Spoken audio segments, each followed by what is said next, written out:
आज अगर आप किसी से पूछें कि पंचांग क्या है तो ज़्यादातर लोग कहेंगे कि ये हिंदू कैलेंडर है जिसमें तिथि, नक्षत्र और त्यौहार लिखे होते हैं। लेकिन सच तो ये है कि पंचांग सिर्फ कैलेंडर नहीं है, ये पूरे ब्रह्मांड को पढ़ने की, इसे समझने की, इस प्रकृति के प्रणाली को समझने की एक प्रक्रिया है, एक लेख है। हजारों साल पहले जब न घड़ी थी, न टेलीस्कोप था, न कंप्यूटर था, तब भारत के ऋषि रोज आकाश की तरफ देखते थे। वो देखते थे कि सूर्य कहाँ उगता है, चंद्रमा कैसे बदलता है, कौन सा तारा किस समय दिखाई देता है। सालों तक, पीढ़ियों तक उन्होंने इन सब चीज़ों को नोट किया। धीरे धीरे उन्हें समझ में आया कि आकाश में सब कुछ किसी नियम से चल रहा है। सूर्य रोज एक ही रास्ते पर दिखता है, चंद्रमा हर 27-28 दिन में एक चक्र पूरा करता है और तारों का समूह, जिसे हम नक्षत्र कहते हैं, साल भर में धीरे धीरे बदलता है। इसी लगातार ऑब्जर्वेशन से पंचांग की शुरुआत हुई। पंचांग का मतलब ही है 5 अंगों वाला समय मापने का सिस्टम। तिथि, वार, नक्षत्र, योग और करण, ये सिर्फ दिन गिनने का नहीं बल्कि पृथ्वी, सूर्य, चंद्रमा की गति को समझने का तरीका है। अब यहाँ एक बहुत ही दिलचस्प चीज़ समझनी जरूरी है। जब आप रात में आकाश की तरफ देखते हैं तो आपको लगता है कि सब स्थिर है, पृथ्वी भी स्थिर है, लेकिन असल में इसका उल्टा है। पृथ्वी लगातार घूम रही है, ये बात तो आपको पता ही होगा, और 2 तरीके से घूमती है। पहला अपनी धुरी पर घूमना, जिससे दिन और रात बनते हैं। दूसरा सूर्य के चारों तरफ घूमना, जिससे साल बनता है। अब ये बात हमें स्कूलों में पढ़ाई जाती है, लेकिन हजारों साल पहले हमारे ऋषियों ने, हमारे लोगों ने बिना किसी उपकरण की ये समझ लिया था कि समय को समझने के लिए सूर्य और चंद्रमा की गति को देखना पड़ेगा। इसी वजह से पंचांग में सूर्य की स्थिति, चंद्रमा की स्थिति और नक्षत्रों की स्थिति तीनों को जोड़ा गया। उदाहरण के लिए चंद्रमा लगभग 27.3 दिन में पृथ्वी का चक्कर लगाता है।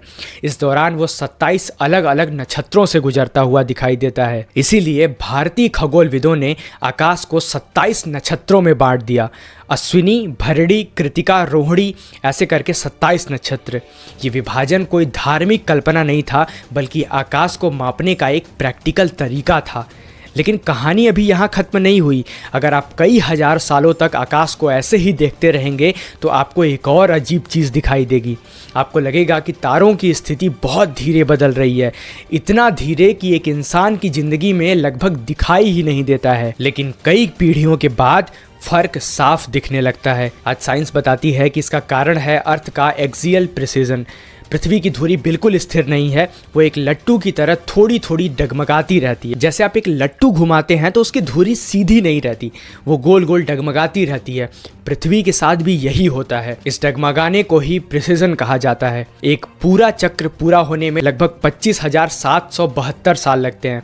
इसका असर ये होता है कि आकाश में जो रेफरेंस पॉइंट है, जैसे वसंत, विषुव, वर्नल इक्विनॉक्स, ये धीरे धीरे नक्षत्रों के मुकाबले खिसकता रहता है। अब यहाँ से असली कमाल शुरू होता है।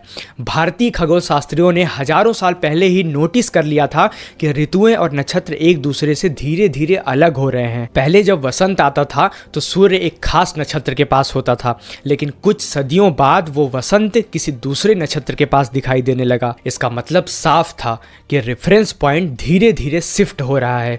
इसी ऑब्जर्वेशन से भारतीय ज्योतिष में एक नया शब्द आया, अयनांश। अयनांश का मतलब है कि वो अंतर जो समय के साथ बढ़ता जाता है, क्योंकि आकाश का रेफरेंस पॉइंट भी खिसक रहा है। आज मॉडर्न एस्ट्रोनॉमी भी यही कहती है कि मॉडर्न खगोल शास्त्र में इसे प्रिसिजन ऑफ इक्विनॉक्स कहा जाता है, यानी पृथ्वी के धुरी के वोबल की वजह से इक्विनॉक्स पॉइंट हर साल 50.38 सेकंड खिसक जाता है। अब सवाल उठता है कि प्राचीन लोगों को ये कैसे पता चला, जबकि उनके पास टेलीस्कोप भी नहीं थी। इसका जवाब है लंबा ऑब्जर्वेशन।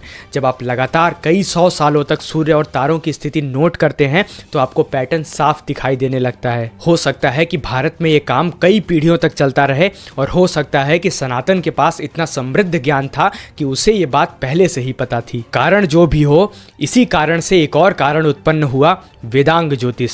ये ग्रंथ लगभग 1200 से 800 BCE के बीच माना जाता है और इसमें बताया जाता है कि समय को सूर्य और चंद्रमा की गति से कैसे मापा जाए।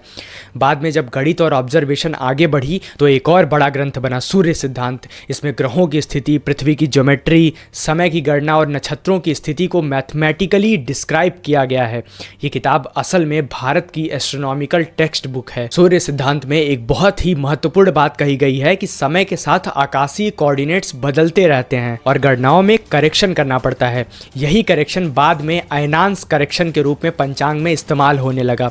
इसका मतलब ये हुआ कि भारतीय गणना प्रणाली ये मानकर चलती थी कि नक्षत्र स्थिर रेफरेंस हैं और इक्विनॉक्स धीरे धीरे शिफ्ट होता है। यही वजह है कि भारतीय पंचांग को सिडरल सिस्टम या निर्यन कहा जाता है। अब आप एक प्रैक्टिकल उदाहरण से समझिए।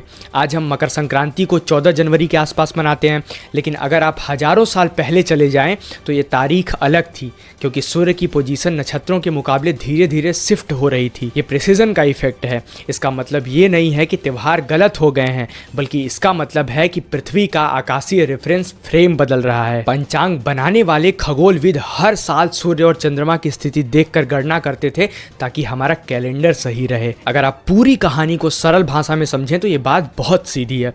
पृथ्वी घूमती है, सूर्य के चारों तरफ चक्कर लगाती है और उसकी धुरी धीरे धीरे वबल करती है। इसी वजह से आकाश में रेफरेंस पॉइंट हजारों साल में बदलते रहते हैं। प्राचीन भारत के खगोलविदों ने इस बदलाव को नोटिस किया और समय मापने के लिए पंचांग बनाया। उन्होंने हमारे आकाश को नक्षत्रों में बांटा, सूर्य और चंद्रमा की गति को ट्रैक किया और समय के साथ होने वाले बदलावों के लिए करेक्शन सिस्टम भी बनाया। यही कारण है कि पंचांग सिर्फ धार्मिक कैलेंडर नहीं है, बल्कि एक ऑब्जर्वेशन एस्ट्रोनॉमिकल पूरा सिस्टम है। आज जब हम टेलीस्कोप, सैटेलाइट, सुपर कंप्यूटर का इस्तेमाल करके आकाश को नापते हैं तो हमें वही नियम दिखाई देते हैं। हमारे प्राचीन लोगों ने पहले ही ये विज्ञान डेवलप कर लिया था।